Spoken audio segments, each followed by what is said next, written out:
It's been an amazing ride knowing that finally my family's acknowledged for being one of the first African American families to settle in Royal Oak. Their journey here has its own story to tell, and I think that's a story that a lot of Royal Oakers need to know about. Elizabeth and Henry Hamer were the first African American family to live in Royal Oak after they escaped from a plantation in Kentucky. We spoke with Royal Oak resident and descendant of the Hamer family, Lakeisha Morrison, and Don Dreif from the Royal Oak Historical Society. So we know that they were smart. We know that they knew how to get back from Canada to Royal Oak. Even then, when they established a living here, they weren't technically free. So she was a big person in the community too. She delivered babies in Royal Oak. And they never served on any boards. They never ran for public office, but they were a big part of this community. So when they arrived to Royal Oak in the 1860s, they were able to start farming on their homestead. So they purchased 7 acres. So these weren't given to them. They actually worked, and there's deeds that shows that this location belongs to Hamer family. The story of this family also affects the next generation.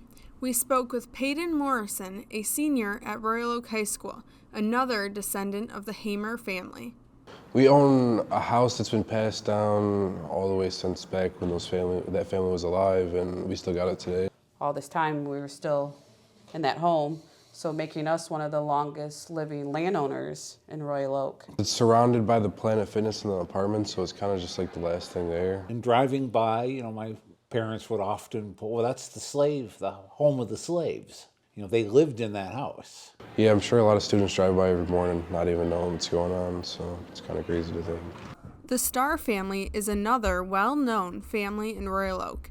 They are known for their manufacturing business and propping up the city's early economy. When it comes to the Starr family, Henry decided he needed to make more money and started working for the Starr family. Elizabeth was one of the nannies for the Starr family. Yeah. So there was a great relationship between the two, and they didn't live too far from each other. Yeah, so the Tile Works is just at 13 and Crooks. So the house right at the bend is the Starr house. Growing up in Royal Oak, and my father used to tell us a lot of the stories about my ancestors, and these are the stories I want to continue to tell my children because, I don't want them to forget who they came from and who they are. There was a rather lengthy period that we didn't rename any parks.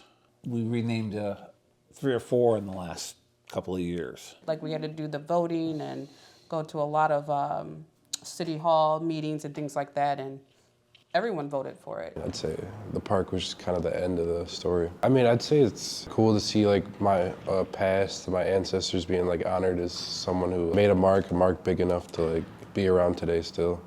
So, we've got a royalty in our blood and a fighting soul in us as well. I think the history of Royal Oaks, almost more important than the future of it, because it's kind of what we're built upon.